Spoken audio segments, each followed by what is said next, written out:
Hello दोस्तों, कैसे हैं आप सब। उम्मीद है सब ठीक ठाक होंगे। आज के वीडियो में बात करने वाले हैं टीपू सुल्तान की नगरी और कर्नाटक के बहुत ही मशहूर शहर मैसूर के बारे में। वीडियो में आगे बढ़ने से पहले बता दें कि ये शहर कर्नाटक राज्य के दक्षिण में बसा एक बहुत ही खूबसूरत शहर है। ये शहर समुद्र तल से 770 मीटर की ऊंचाई पर 286 वर्ग किलोमीटर के क्षेत्रफल में फैला हुआ है। ये शहर बेंगलोर के साउथ वेस्ट में चामुंडी हिल्स की तलहटी में मौजूद है। दिखने में भले ही आम सा शहर लगता हो, लेकिन ये शहर 6 सदियों तक मैसूर साम्राज्य की राजधानी के तौर पर काम करता रहा। साल 1399 से 1956 तक इस शहर पर बहुत से शासकों ने राज किया।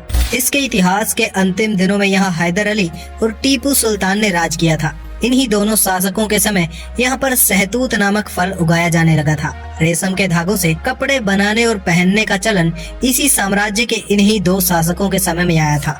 इस शहर की धरती खूंखार वीरों को जन्म देने वाली है, जिन्होंने 4 बार ब्रिटिश सरकार से युद्ध किया था। कर्नाटक का खान पान, पहनावा, लोक नृत्य सब कुछ बिल्कुल शुद्ध अवस्था में इसी शहर में देखने को मिलता है। कर्नाटक की संस्कृति का मिला जुला रूप इसी शहर की धरती पर सबसे ज्यादा देखा जाता है।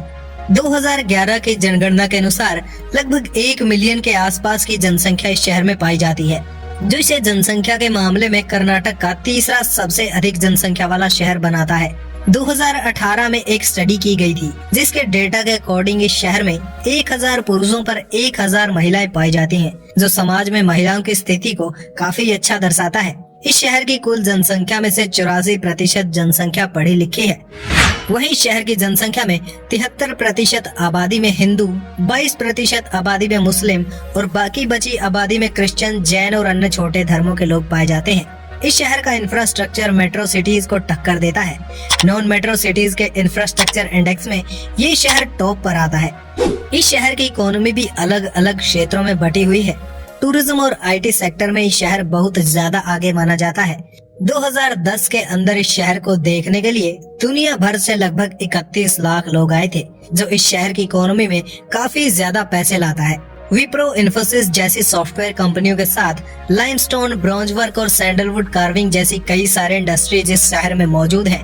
1911 में इस शहर में मैसूर इकोनॉमिक कॉन्फ्रेंस हुई थी, जिसके बाद यहाँ ढेर सारी कंपनियां शुरू हुई और साल 1920 तक ये शहर बेंगलोर के बाद इमर्जिंग इकोनॉमिक सेंटर बनकर उभरा था। इस शहर में बेलागोला, बेलावाड़ी, हेबल और होट गली 4 मेजर इंडस्ट्रियल एरियाज हैं, जिनमें इस शहर के अंदर ढेर सारी मैन्युफैक्चरिंग और प्रोसेसिंग फैसिलिटीज मौजूद है। इसके अलावा नंजनगढ़ भी यहाँ का एक बहुत बड़ा इंडस्ट्रियल एरिया है, जो मैसूर के सैटेलाइट इंडस्ट्रियल एरिया के तौर पर काम करता है। यहाँ पर AT&S, नेस्ले, जुबिलेंट और TVS जैसी कंपनियों के बिजनेसेस मौजूद हैं। इतने सारे बिजनेसेस को सपोर्ट करने के लिए यहाँ ढेर सारे रोड्स भी बनाए गए हैं। नेशनल हाईवे नंबर 212 इसी शहर से होकर गुजरता है, जो भारत में तमिलनाडु और केरल के अंदर जाता है, जो इसके बाद केरल और तमिलनाडु में प्रवेश करता है। इस शहर में आपको चंडीगढ़ की तरह पब्लिक बाइसिकल सर्विस भी देखने को मिल जाएगी, जो आसपास के क्षेत्र में पर्यावरण को ध्यान में रखते हुए ट्रैवल करने में और शहर के प्रदूषण को कुछ हद तक नियंत्रित करने में मदद करता है। इस शहर में 1882 में बनी रेलवे लाइंस भी मौजूद है। आज के समय शहर में 3 रेलवे लाइंस मौजूद है, जिनमें से 2 लाइंस इलेक्ट्रिफाइड है, यानी इन पर बिजली वाली ट्रेनें दौड़ सकती है। इस शहर में एक डोमेस्टिक एयरपोर्ट भी मौजूद है, जो सिटी सेंटर से लगभग 10 किलोमीटर की दूरी पर मंडकली गाँव के पास मौजूद है। तो ये थी मैसूर के बारे में कुछ इंटरेस्टिंग जानकारी। अगर पॉइंट छूट गया है तो कमेंट करके आप बता सकते हैं। Thanks for watching.